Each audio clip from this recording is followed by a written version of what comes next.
Good morning, everyone. We are now in Kansas, and we are still doing very well. The heat is going perfectly, like completely flawlessly. I feel like I've gotten a really good rhythm down here. I figured out that you can Whoa. I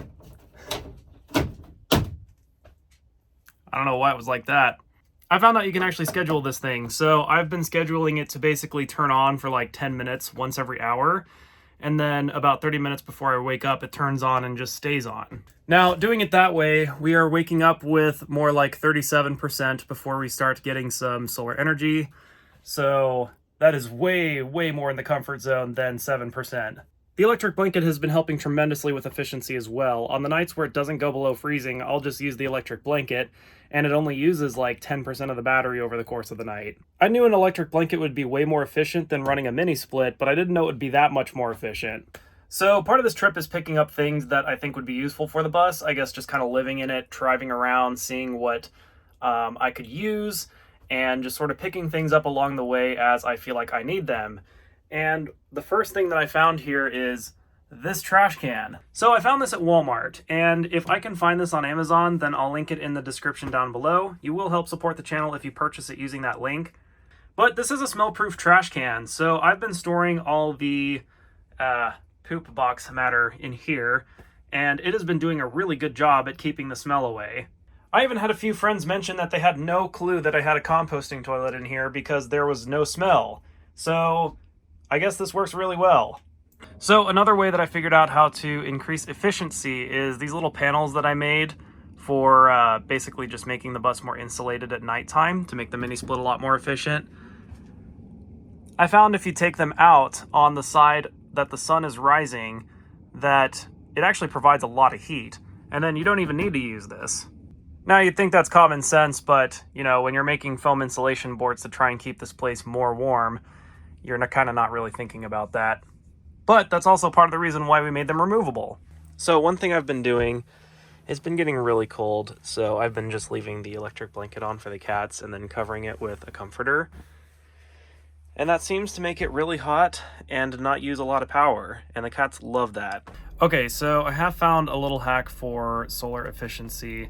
So it is the middle of the day, and the EcoFlow is 100% charged.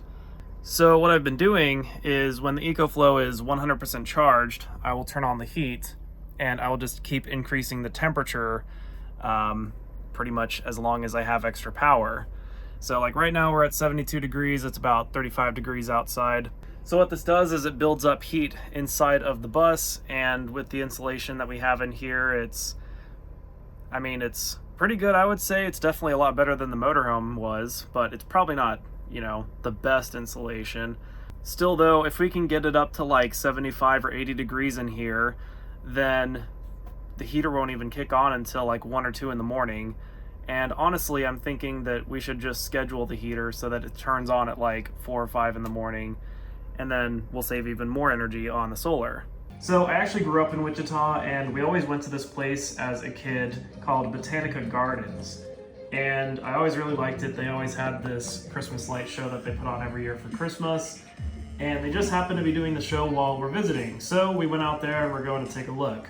Now, I've been doing a lot of tech work over the last year, so I gotta say I'm pretty impressed with their new setup in the last, it's gotta be at least 15 years. They've definitely really stepped up the game in that time. Of course, technology has also stepped up its game in that time, so it makes sense. But if you happen to be in Wichita, Kansas, you should definitely check out Botanica Gardens. Just a little fun fact about this carousel, it actually used to belong to an amusement park that was also in Wichita, and my grandpa did some work for it. He worked on pipe organs, and he worked on the organ that was connected to it at the time.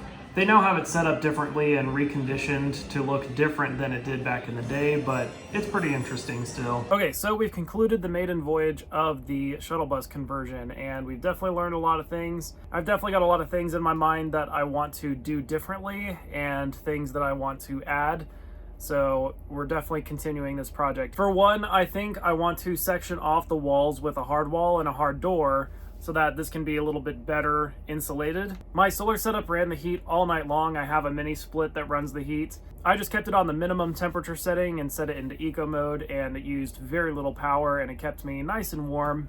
We also picked up an electric blanket along the way because that's just a lot more efficient than using the mini split, regardless of how you look at it. It sips just a very small amount of power throughout the night. Now, I've also figured out one thing that I did not know that was a feature on this mini split is you can schedule it to turn on and off. So what I've been doing is I've just been running the heat until I go to bed, and usually the battery sits at about like 60-70% or so. I'll schedule the heat to turn back on in the morning about 30 minutes before I wake up, and the bus is nice and warm before I wake up. So I found that as a good strategy to save energy, and especially on a lot of the days that I was on this road trip, it was really cloudy. So I definitely learned real quick how to conserve the energy, and we were able to go plenty of time with the heat and the electric blanket and running my coffee maker. It was great. We definitely appropriately sized the solar electric system. I did oversize the solar array on top just because I wanted to factor in for cloudy days, and I think I was right in doing that choice. In fact, I might even expand it even just a little bit. I didn't realize quite how many cloudy days I would encounter. I guess I was keeping track of them, and it just seems like there's so many more cloudy days now that I'm actually relying on the solar power. I haven't run out of power yet, and I've been able to comfortably use the electricity, so that's good. I don't think anything urgently needs to be done. I think this is a very comfortable setup at the moment, but at some point I might add another 300-400 watts worth of solar so that I can run the heat maybe just a little bit more, or maybe even all the time. I have been struggling greatly with getting things done. This bus took me a lot longer than I was hoping it would. It took me like almost 6 months to finish, and really it shouldn't have taken me that long. That definitely has bothered me, and I've definitely had some other things going on in life, but since I've been up here in Wyoming, I feel like I've been very lazy. I haven't really been doing a whole lot of work. And the sad thing is, you would think with not really working or doing anything in that regard that you'd have more time to just work on the bus, but really the last couple months I've just been catching up on sleep mainly, which has been really nice, but it's also nice to have a finished bus finally. I think my biggest issue is I just see like this huge pile of tasks that need to be done.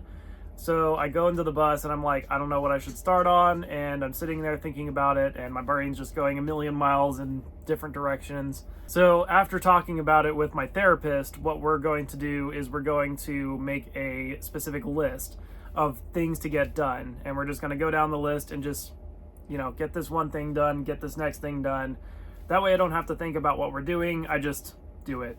Anyway, I drove around 2,500 to 3,000 miles, so I am going to get some rest. Probably going to take a few days off of recording YouTube and work on getting this stuff uploaded to YouTube. I've been getting a lot of really good questions on all the platforms that I'm on, so keep them coming, guys. I will be making videos about all the questions that you guys have been asking. Don't forget to like this video and subscribe to my channel down below, and I'll see you in the next video.